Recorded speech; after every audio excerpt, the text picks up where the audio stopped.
ಯಾರು ಪಂಚಾಂಗ ಶ್ರವಣ ಓದುತ್ತಾರೆ, ಯಾರು ಪಂಚಾಂಗ ಶ್ರವಣವನ್ನು ಸಂಪೂರ್ಣ ಕೇಳುತ್ತಾರೆ ಅವರಿಗೆ ದೈವ ಬಲ ಜಾಸ್ತಿ. ಈ ಮನೆಗಳು ಕಟ್ಟುವವರು, ವಿದ್ಯಾಭ್ಯಾಸ ಮಾಡುವವರು, ವೃತ್ತಿ ವ್ಯವಹಾರ ಮಾಡುವವರು, ಗೃಹ ನಿರ್ಮಾಣ ಮಾಡುವವರು ಇವುಗಳ ಅನುಕೂಲಕ್ಕೆ ವರ್ಷಾವಧಿಯೇ ಬೇಕಾಗಿರುವುದರಿಂದ ವರ್ಷ ಭವಿಷ್ಯವನ್ನ ತಿಳಿದುಕೊಳ್ಳಬೇಕು. ನಿಮ್ಮ ಜಾತಕದಲ್ಲಿ ಯಾವ ರಾಶಿಯಲ್ಲಿ ಚಂದ್ರನಿರುತ್ತಾನೆ ಅದು ನಿಮ್ಮ ರಾಶಿ. 11ರಲ್ಲಿ ಚಂದ್ರ ಇದ್ರೆ, 4ರಲ್ಲಿ ಚಂದ್ರ ಇದ್ರೆ ನಿಮಗೆ ಶುಭ. ಎಷ್ಟು ರಾಶಿ ಆಯ್ತು? ಈಗ 6 ರಾಶಿ ಆಯ್ತು. ತಿಂಗಳಿಗೆ 15 ದಿನ ಮುಗಿದಾಯ್ತು.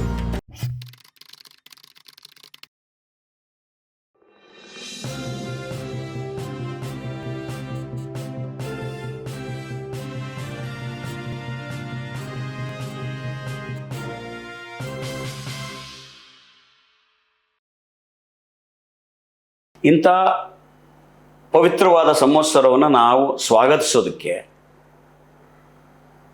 ಕೇವಲ ಯುಗಾದಿಯ ಒಬ್ಬಟ್ಟು, ಹೋಳಿಗೆ ಊಟ ಮಾಡಿ ಸಂಜೆ ದೇವಸ್ಥಾನಕ್ಕೆ ಹೋಗಿ ಬಂದರೆ ಮುಗಿಯೋಲ್ಲ.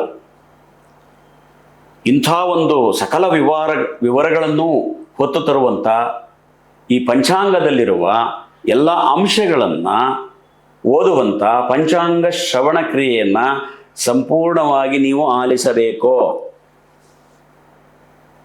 ಈ ಎಪಿಸೋಡ್ಗಳನ್ನ ಮಾತ್ರ ಯಾರು ಮಿಸ್ ಮಾಡ್ಕೋಬೇಡಿ. ನಾವು ವರ್ಷವೆಲ್ಲ ಈ ರೀತಿ ಎಪಿಸೋಡ್ಗಳನ್ನ ಬಿ ಗಣಪತಿಯವರ ಯೂಟ್ಯೂಬ್ ಚಾನಲ್ನಲ್ಲಿ ಮಾಡ್ತಾನೆ ಇರ್ತೀವಿ ಬೇರೆ ಬೇರೆ ವಿಷಯಗಳ ಬಗ್ಗೆ. ಬಟ್ ಇದೆಯಲ್ಲ ಪಂಚಾಂಗ ಶ್ರವಣ ಬಹಳ ಮುಖ್ಯ. ಇದರಲ್ಲಿ ನಿಮ್ಮ ಈ ವರ್ಷದ ಎಲ್ಲ ವಿವರಗಳು, ಮಳೆ ಎಷ್ಟಾಗುತ್ತೆ, ಯಾವ ಗ್ರಹಣ, ಎಲ್ಲ ವಿಚಾರ ನಿಮಗೆ ಗೊತ್ತಾಗುತ್ತೆ.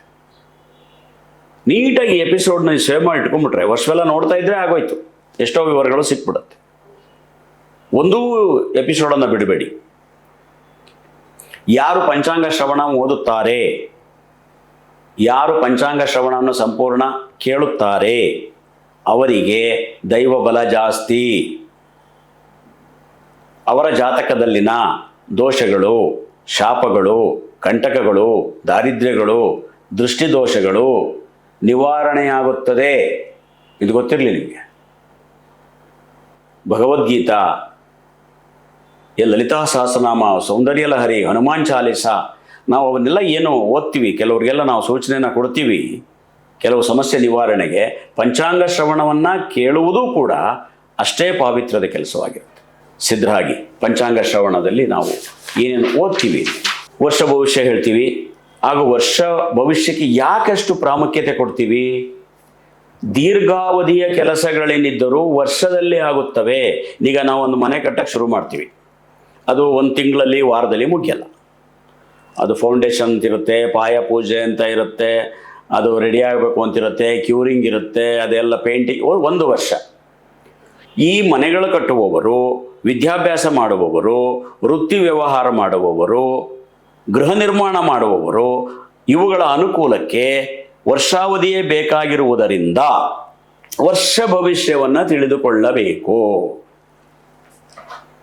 ಇದರಲ್ಲಿ ಇನ್ನೊಂದು ಅಂಶ ಇದೆ, ಅಂಗ ಇದೆ, ವಾರ ಭವಿಷ್ಯ. ಅದು ಈ 7 ದಿನಗಳಲ್ಲಿ ನಾವು ಏನು ಕಾರ್ಯಕ್ರಮವನ್ನು ಹಮ್ಮಿಕೊಳ್ತೇವೆ.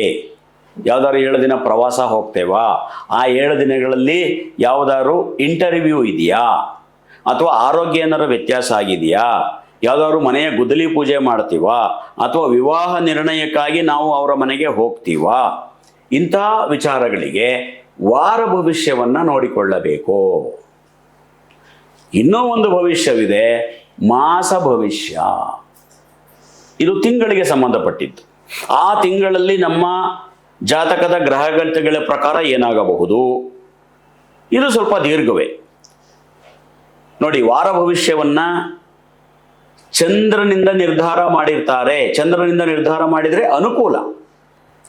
ಯಾಕೆ ಅಂತಂದರೆ, ಆಗಲೇ ಹೇಳಿದೆ, ಚಂದ್ರನ ಚಲನೆ 2.25 ದಿನ, 2, 2, 6, 6 ಮುಕ್ಕಾಲು, 7 ದಿನ ಆಯಿತು. 7 ದಿನದಲ್ಲಿ ಚಂದ್ರ ಸಂಚಾರವನ್ನು ವೇಗವಾಗಿ ಮಾಡೋದ್ರಿಂದ ವಾರ ಭವಿಷ್ಯವನ್ನು ಚಂದ್ರನಿಂದ ನಿರ್ಧಾರ ಮಾಡ್ತೀವಿ. ಇಡೀ ಗೋಚಾರ ಶಾಸ್ತ್ರವನ್ನು ನಿರ್ಧಾರ ಮಾಡೋ ಚಂದ್ರನಿಂದನೇ, ಅದು ಬೇರೆ ವಿಚಾರ. ನೀವು ವರ್ಷ ಭವಿಷ್ಯ ತಗೊಳ್ಳಿ, ಮಾಸ ಭವಿಷ್ಯ ತಗೊಳ್ಳಿ, ವಾರ ತಗೊಳ್ಳಿ, ಚಂದ್ರನ ಚಲನೆಯಿಂದಲೇ ನಿರ್ಧಾರ ಮಾಡೋದು. ಅದಕ್ಕೆ ಗೋಚಾರ ಅಂತ ನಾವು ಕರಿತೀವಿ. ಆನಂತರದಲ್ಲಿ 12 ರಾಶಿಗಳವರ ಭವಿಷ್ಯದಲ್ಲಿ ಈಗ ನಾವು 3 ಥರ ತಿಳ್ಕೊಂಡ್ವಿ. ಯಾವುದು? ಮಾಸ ಭವಿಷ್ಯ, ವಾರ ಭವಿಷ್ಯ, ವರ್ಷ ಭವಿಷ್ಯ, ಆನಂತರದಲ್ಲಿ ದಿನ ಭವಿಷ್ಯ. ಒಂದೊಂದ್ಸರಿ ನನಗನ್ಸುತ್ತೆ ದಿನ ಭವಿಷ್ಯಕ್ಕೆ ನಾವು ಅದ್ರ ಬಗ್ಗೆ ಗಮನ ಕೊಡೋದ್ರೊಳಗೆ ದಿನ ಮುಗಿದೋಗ್ಬಿಟ್ಟಿರುತ್ತ ಅಂತ. ಯಾಕೆ ಹೇಳಿ? 24 ಗಂಟೆಲಿ 8 ಗಂಟೆ ಮಲಗಿರ್ತೀವಿ, 16 ಗಂಟೆ ಎದ್ದಿರ್ತೀವಿ. ಅದರಲ್ಲಿ ಊಟ, ತಿಂಡಿ, ಸ್ನಾನ ವಗೈರೆ 4 ಅವರ್ಸ್. ನಮಗೆ ಸಿಕ್ಕಿರೋದು 12 ಗಂಟೆ. 12 ಗಂಟೆಯಲ್ಲಿ ನಮ್ಮ ಕೆಲಸಗಳೊಳಗೆ ಮುಳುಗೋಗಿರ್ತೀವಿ. ಹಂಗಾಗಿ ಭವಿಷ್ಯದ ಬಗ್ಗೆ ಗಮನ ಕೊಡೋಕ್ಕೆ ಸಾಧ್ಯ ಆಗೋದಿಲ್ಲ. ಸ್ವಲ್ಪ ದಿನ ಭವಿಷ್ಯವನ್ನು ನಾವು ಗಮನಕ್ಕೆ ತಗೊಳ್ಳುವಾಗ ಕಷ್ಟ ಅನಿಸ್ಬೋದು, ಅಥವಾ ಹುಷಾರಾಗಿರಬೇಕಾಗ್ಬೋದು, ಅಥವಾ ಕೆಲವರು ಅದನ್ನು ಗಮನಿಸದೇ ಇರ್ಬೋದು.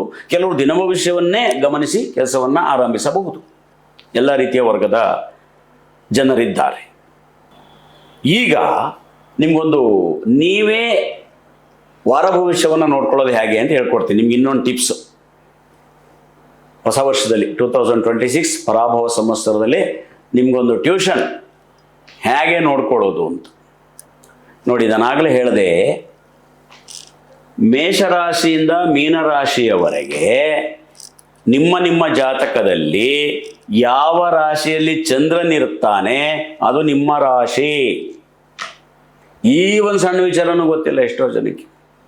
ನನ್ನ ಮೇಷರಾಶಿ, ನನ್ನ ಮಿಥುನ ರಾಶಿ, ನನ್ನ ಕಟಕ ರಾಶಿ. ಏನು ರಾಶಿ ವಿಶೇಷ?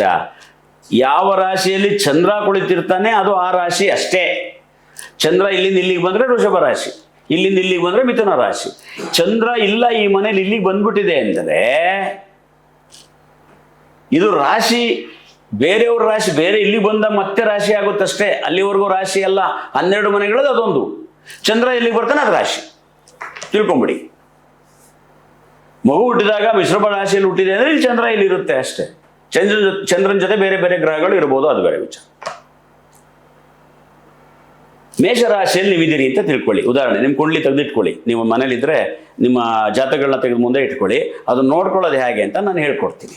ಚಂದ್ರ ಇದು ಮೇಷರಾಶಿ. ಯಾರೋ ಮೇಷರಾಶಿಯವರು ಇದ್ದೀರಾ. ಚಂದ್ರನಿಂದ ಚಂದ್ರ ಎಲ್ಲಿದ್ದಾರೆ ನಿಮ್ಮ ರಾಶಿಯಿಂದ ನೋಡ್ಕೊಳ್ಳಿ. ನಿಮ್ಮ ರಾಶಿಯಲ್ಲೇ ಚಂದ್ರ, ಅವತ್ತಿನ ಚಂದ್ರ, ನಿಮ್ಮ ಚಂದ್ರ ಅಲ್ಲ, ಅವತ್ತಿನ ಚಂದ್ರ. ಇಲ್ಲಿ 2 ಇರುತ್ತೆ. ಜನ್ಮರಾಶಿ, ನಿತ್ಯ ರಾಶಿ. ಜನ್ಮ ನಕ್ಷತ್ರ, ನಿತ್ಯ ನಕ್ಷತ್ರ ಅಂತ. ಜನ್ಮ ನಕ್ಷತ್ರ ಅಂದರೆ ನೀವು ಪರ್ಮನೆಂಟ್ ಹುಟ್ಟಿರೋದು. ಈಗ ಅಶ್ವಿನಿ ನಕ್ಷತ್ರದಲ್ಲಿ 1, 2, 3 2ನೇ ಪಾದದಲ್ಲಿ ನೀವು ಹುಟ್ಟಿದ್ದೀರಾ, ನಿಮ್ಮ ಜನ್ಮ ನಕ್ಷತ್ರ ಅದು. ನಿತ್ಯ ನಕ್ಷತ್ರ ಯಾವುದು? ಇಲ್ಲಿ ಯಾವುದೋ ಇರುತ್ತೆ. ಪುಷ್ಯ ನಕ್ಷತ್ರ ಇಲ್ಲಿರುತ್ತೆ ರಾಶಿ, ಚಂದ್ರ. ನೀವು ನೋಡ್ಕೋಬೇಕು ನಿಮ್ಮ ರಾಶಿಯಿಂದ ಚಂದ್ರ ಇಲ್ಲೇ ಇದ್ದರೆ ಅದು 1ನೇ ಮನೆಯಲ್ಲಿದೆ ಅಂತ. ಚಂದ್ರ ಇಲ್ಲೇ ಇದ್ದರೆ, ಪಕ್ಕದಲ್ಲಿದ್ದರೆ 2ನೇ ಮನೆ. 2, 3, 4, 5, 6 ಇಲ್ಲಿದ್ರೆ ಚಂದ್ರನಿಂದ 6ನೇ ಮನೆ ರಾಶಿಯಲ್ಲಿದೆ. ಆಮೇಲೆ ಇಲ್ಲಿದ್ರೆ 8ನೇ ರಾಶಿಯಲ್ಲಿದೆ. ಇಲ್ಲಿದ್ರೆ 12ನೇ ರಾಶಿಯಲ್ಲಿದೆ. ಅಲ್ಲಿ ತಿಳ್ಕೊಳ್ಳಿ. 1, 2, 6, 8, 12ರಲ್ಲಿ ಚಂದ್ರ ಇದ್ದರೆ ಅದು ನಿಮಗೆ ಶುಭವಲ್ಲ. ಅಲ್ಲಿಗೆ ಎಷ್ಟು ರಾಶಿ ಎಣಿಸ್ದೆ ನಾನು? 6 ರಾಶಿ ಎಣಿಸ್ದೆ. ಅಲ್ಲಿಗೆ ತಿಂಗಳಿಗೆ 15 ದಿನ ಮುಗಿದೋಯ್ತು. ನಿಮಗೆ ಆ 15 ದಿನಗಳು ಅಶುಭವಾಗಿರುತ್ತೆ. ಮಾನಸಿಕ ಅಶಾಂತಿ ಇರುತ್ತೆ. ಯಾಕೋ ಮನಸ್ಸು ಆಕ್ಟಿವೇಟ್ ಆಗಲ್ಲ, ಯಾಕೋ ಬೇಜಾರಾಗುತ್ತೆ, ಎಲ್ಲೋ ತಲೆನೋವು ಬರುತ್ತೆ, ಇದು ಬರುತ್ತೆ, ಯಾರ ಮೇಲೆ ಸಿಕ್ಕಿದವ್ರ ಮೇಲೆ ರೇಗಾಡಂಗಾಗುತ್ತೆ, ಕೆಲಸಗಳು ಮಾಡೋಕ್ಕೆ ಮನಸ್ಸು ಬರಲ್ಲ. ಎಲ್ಲಿದ್ದರೆ 1, 2, 6, 8, 12 6 ರಾಶಿಗಳಿಗೆ 15 ದಿನ ಮುಗೀತು. ಅದೇ ನಿಮ್ಮ ರಾಶಿಯಿಂದ ಮತ್ತೆ ನೋಡ್ಕೊಳ್ಳಿ. ಇದು ಮೇಷ. 7ರಲ್ಲಿ ಚಂದ್ರ ಇದ್ದರೆ, 5ರಲ್ಲಿ ಚಂದ್ರ ಇದ್ದರೆ, 9ರಲ್ಲಿ ಚಂದ್ರ ಇದ್ದರೆ, 10ರಲ್ಲಿ ಚಂದ್ರ ಇದ್ದರೆ, 11ರಲ್ಲಿ ಚಂದ್ರ ಇದ್ದರೆ, 4ರಲ್ಲಿ ಚಂದ್ರ ಇದ್ದರೆ ನಿಮಗೆ ಶುಭ. ಎಷ್ಟು ರಾಶಿ ಆಯಿತು? ಈಗ 6 ರಾಶಿ ಆಯಿತು. ತಿಂಗಳಿಗೆ 15 ದಿನ ಮುಗಿದಾಯ್ತು. ಅಲ್ಲಿಗೆ ಪ್ರತಿಯೊಬ್ಬರ ಜೀವನದಲ್ಲಿ ತಿಂಗಳಲ್ಲಿ 15 ದಿನ ಶುಭ, 15 ದಿನ ಅಶುಭ. ವರ್ಷಕ್ಕೆ 365 ದಿನದಲ್ಲಿ 180 ದಿನ ಶುಭ, 185 ದಿನ ಸಾಧಾರಣ. ಮೈಂಡಲ್ಲಿ ಇಟ್ಕೊಂಬಿಡಿ. ತಿಂಗಳಿಗೆ 30 ದಿನನೂ ಕೂಡ ಸೂಪರ್ ಡ್ಯೂಪರ್ ಕೊಟ್ಬಿಟ್ರು ಜೀವನ ಆಗಲ್ಲ. 360 ದಿನ ಕೊಟ್ಟರು ಕೂಡ ಬ್ಯಾಲೆನ್ಸ್ ಆಗಲ್ಲ ಪ್ರಪಂಚ. ಏರುಪೇರುಗಳು ಬೇಕು, ಸಮುದ್ರದ ಅಲೆಗಳ ಹಾಗೆ. ಯಾವಾಗಲೂ ಅಲೆ ಬಂದರೂ ಪ್ರಪಂಚ ಬದುಕಿರಲ್ಲ, ಯಾವಾಗಲೂ ಸೈಲೆಂಟಾಗೇ ಇದ್ರೂ ಕೂಡ ಸಾಗರಕ್ಕೆ ವರ್ಕೌಟ್ ಆಗಲ್ಲ. ತಿಳ್ಕೊಂಡ್ರಾ? ಇನ್ನೊಂದ್ಸರಿ ನೋಡ್ಕೊಳ್ಳಿ. ನಿಮ್ಮ ಕುಂಡ್ಲಿ ತೆಗೆದು ಇಟ್ಕೊಂಡಿದ್ದೀರಿ ಅನ್ಸುತ್ತೆ ಇಷ್ಟೊತ್ತಿಗೆ. ಮೇಷರಾಶಿ 1, 6, 8, 12 ಈ 6 ರಾಶಿಗಳಲ್ಲಿ ನಿಮಗೆ ಶುಭವಲ್ಲ. 1, 2, 6, 8, 12. ಆ ನಂತರದಲ್ಲಿ ನಿಮ್ಮ ರಾಶಿಯಿಂದ 7, 5, 9, 10, 11, 4 ಶುಭಗಳು. ನೋಡಿದ್ರ? ನೀಟಾಗಿ ನೋಡ್ಕೊಂಬಿಟ್ರೆ ಮುಗಿದೋಯ್ತು. ಆಯಾ ದಿನಗಳು ಚಂದ್ರ ಅಲ್ಲಿದ್ದಾಗ ಒಳ್ಳೊಳ್ಳೆ ಕೆಲಸಗಳು ನಂಬ್ಕೊಳ್ಳೋದು. ಬಟ್ ಅದು ನೋಡ್ಕೊಳ್ಳೋದು ಗೊತ್ತಿರಬೇಕಷ್ಟೆ. ಗೊತ್ತಿಲ್ಲ ಅಂದರೆ ಡೋಂಟ್ ವರಿ, ಸೀದಾ ಬಂದ್ಬಿಡಿ ಮನೋರಾಷ್ಟ್ರ ಆಫೀಸ್ಗೆ. ಅಡ್ರೆಸ್ ಹೊಡಿತಾ ಇದ್ದಾರೆ ಕೆಳಗಡೆ, ನಾವೆಲ್ಲ ಹೇಳ್ತೀವಿ. ನಾವು ಒಂಚೂರು ಊಟ ಮಾಡಬೇಕಲ್ಲ, ಬರೀ ನೀವೇ ನೋಡ್ಕೊಂಬಿಟ್ರೆ ಹೇಗೆ?